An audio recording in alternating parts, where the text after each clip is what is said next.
welcome to my channel. So in the today's lecture we are going to discuss CRC,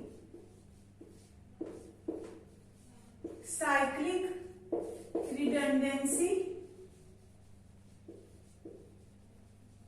check. It is one of error control method of data link layer.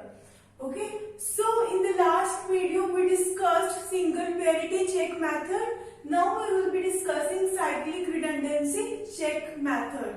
It is one of the methods to determine if there is any error occurring on the way in your message. So before moving to the topic, firstly let me tell you about one of the operation, which is our XOR operation. If you have studied digital logic subject, then you would have been studied this operation, XOR operation. So why do we use this operation? The purpose of using this operation is to determine whether two-bit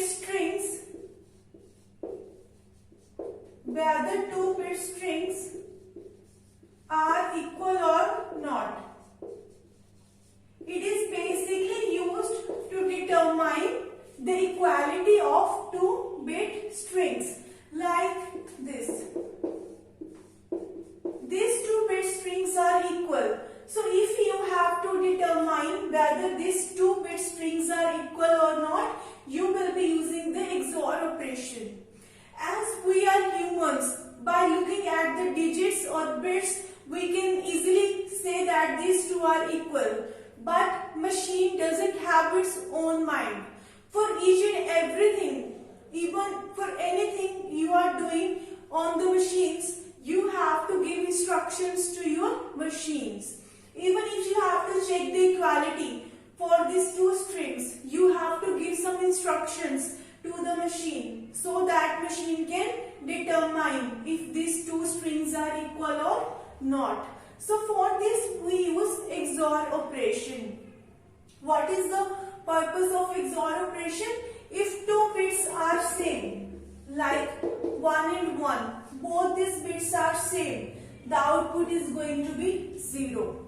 If both the bits are same, like 0 0 or 1 1, the output is going to be 0. If both the bits are changed, like one bit is 0 or like this, both are the different bits, then output is going to be 1. If both bits are 0, what is the purpose of XOR operation?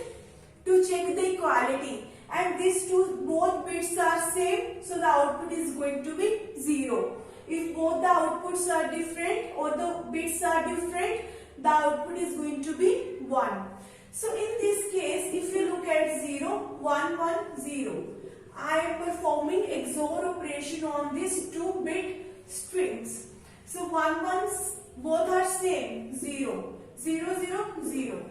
So if the output is all zeros, if the output of after performing XOR operation between two-bit strings is all zeros, what you can say? That both the strings are equal. Both the bit strings are equal. But if the output is not 0 and it is like this, if all the bits are not 0, then what you can say? You can say that not two bit strings are equal. They are not equal. Okay. If all the output bits are 0, we can say that both the bit strings are equal. If any bit in the output after performing XOR operation is not 0, then you can say that these two are not equal. So let's discuss one example to understand it better. Let's suppose sender want to send this message to the receiver. What is the message? 100 111 01. So this is basically our message bits. This is our message bits which sender want to send to the receiver. And there is a chance that any of the bits of this message might get changed on the way. So we have to detect if any bit error is coming in the message. So how we are going to detect it? We have a CRC generator. We have one CRC generator. Let's suppose in this example the CRC generator is x cube plus 1. So this is a kind of a polynomial and we have to convert it into the binary form. So x3 plus 0x2 plus 0x1 plus x plus 1 into x0. Okay, so take the bit before this value 1, it is 0, it is 0, it is 1. This is our CRC generator. Okay, this is our CRC generator. And what we are going to do, we are going to append some of the bits after the message. And how many number of bits we will be appending after the message? One bit less than your CRC generator. So in the CRC generator we have 4 bits. So one bit less, 3 bits we are going to append after the message bits. And then we are going to perform XOR operation between the message and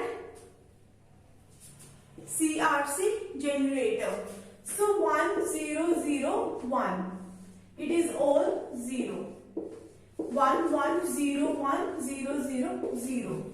Okay, it is all because all the 4 bits are same. So the output is going to be 0. Then this is 1 1 0 1 triple 0. I wrote all these bits same here. Then we have 1 0 0 1.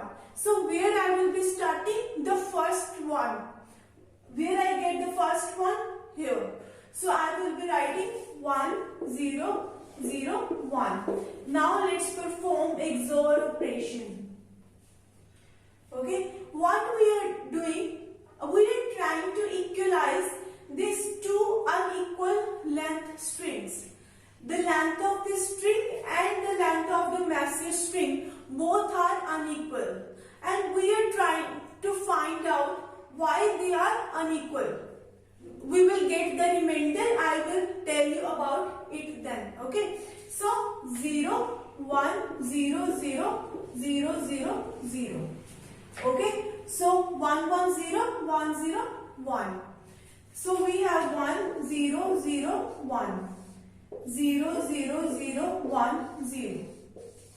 So the remaining 3 bits we appended 3 bits at the end of the message. Now what we are doing, we are getting the 3 bits 1 0 0. So now you will don't write 1 0 0 1 here because this is actually 3 bits and it is actually 4 bits. So you will not perform any further XOR operation. Okay, so this is 1 0 0. This is actually our remainder. So what we are doing, we discussed in the last example, we were performing XOR operation on 2 strings which were of equal length. Equal length. But now what we are doing, we are performing XOR operation between 2 strings which are of unequal length. The length of CRC generated and the length of message both are not equal. And why we are not able to equate these 2 things? Because of this remainder. Okay, if you append this remainder in place of 3 zeros, then you will be equalizing these 2 strings. You are getting 1 0 0. That's why you are not equalizing these 2 strings. When you will append these 3 values at the end of your message, then you will equalizing these 2 strings. Okay, we don't want any error come on the way. So we are just trying to equalize the 2 strings. And we are determining that why these 2 strings are not equal. Because of it. If you will be appending these 3 bits at the end of the message in place of 3 zeros, then you will be able to equalizing these two strings. And this is the sender message. Okay, this is the sender message. And what sender will do? Sender is going to append.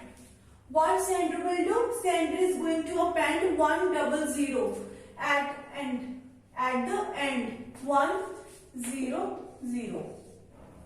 Okay, sender is appending all 100 at the end of the string. Sender is going to send this message. Okay, then what receiver will do? Receiver is going to perform again XOR operation between these two strings. So let me tell you how receiver will perform this operation. The entire message will go to the receiver. Now receiver has to determine if there is any error coming in the message. So how it will be determining? With the help of the XOR operation. So 1001, it is all zeros. 1101, 100. Then 1001, 1001. 010010. Okay, so 1001. Put all the values before first one. You will be performing XOR operation where your first one starts. 1001. 000000. So if you look at, we are now getting all values 0. So output is zeros. What does it mean? There is no error coming in your message. There is no error coming in your message. Both these two strings are equivalent. There is no error coming in your message. If any of the bits get changed, like this 0 gets changed to 1, what does it mean? There is any error coming in your message and you have to either discard this message or retransmit this message or try to correct the error. So these are the two possible ways to deal with the error. Okay, so thank you so much for watching my video. If you like my video, please like, share and subscribe my channel.